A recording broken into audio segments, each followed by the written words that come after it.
Si vous continuez à avancer, Dieu ne vous donnera pas seulement la grâce, mais d'une manière ou d'une autre, il vous donnera un diadème à la place des cendres. Il fera de vous un être meilleur, plus fort. Il faut comprendre que les difficultés que nous traversons, c'est pour mieux nous préparer vers là où nous allons. Nous pensons très souvent aux bénédictions de Dieu. Lorsque nous sommes promus, par exemple, lorsque nous avons un bébé, nous emménageons dans une nouvelle maison. Et ce sont des bénédictions, bien sûr. Mais j'ai appris il y a aussi des bénédictions qui proviennent des moments difficiles. Vraiment, j'ai appris que l'on grandit beaucoup plus spirituellement dans les moments difficiles que dans les bons moments. C'est un peu comme une graine.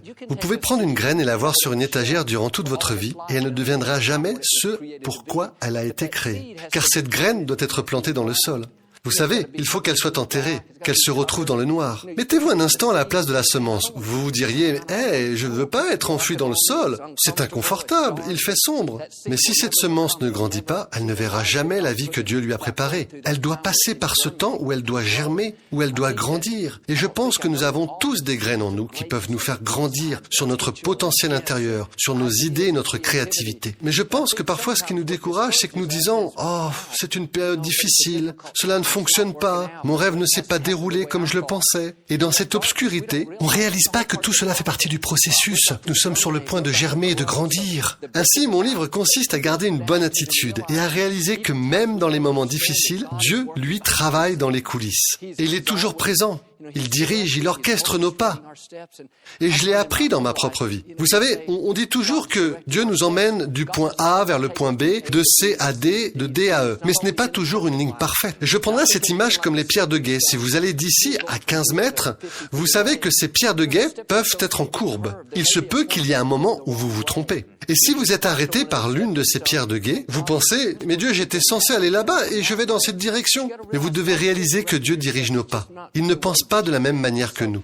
Et donc, encore une fois, mon livre parle de faire confiance à Dieu quand la vie n'a pas de sens. Et croyez simplement que dans des moments où nous sommes mal à l'aise, que nous n'aimons pas, Dieu est toujours en contrôle, qu'il sait comment nous emmener à destination.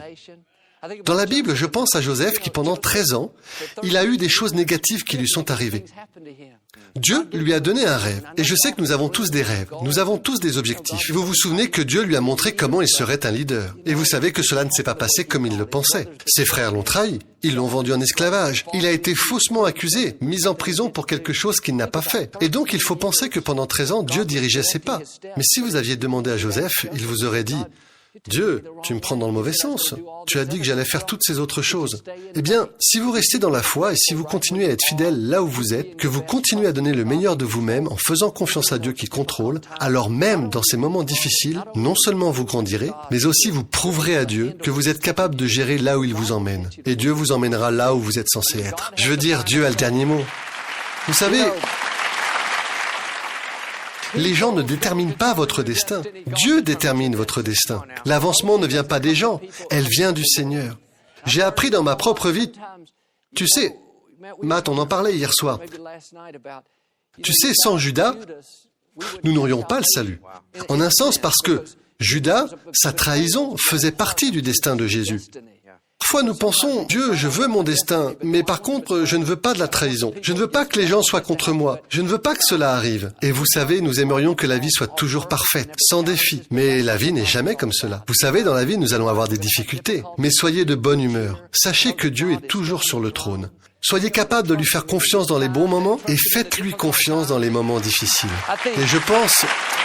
Et tu sais, Matt, je repense à ma propre vie. Mon livre s'intitule « Béni dans les ténèbres ». Ça peut vous sembler un peu bizarre, être béni dans les ténèbres, mais il faut y penser avec la bonne attitude. Je vais terminer avec cette illustration, Matt. Vous savez, quand mon père est parti pour le Seigneur, j'ai travaillé avec lui pendant 17 ans. En dehors de Victoria et mes enfants, il était mon meilleur ami, et nous avions parcouru le monde ensemble.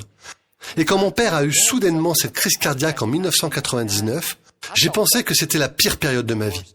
Vous savez, dans un sens, mon père me manque toujours. Et avec tout le respect que j'ai pour lui, voici ce que je voudrais dire.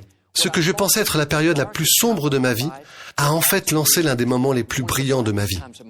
Cela m'a lancé et m'a fait devenir ce que je suis aujourd'hui. Alors même si c'était une période sombre, je crois que si vous restez dans la foi, Dieu fera germer quelque chose pendant ces temps sombres. Il va y avoir quelque chose qui va fleurir à l'intérieur.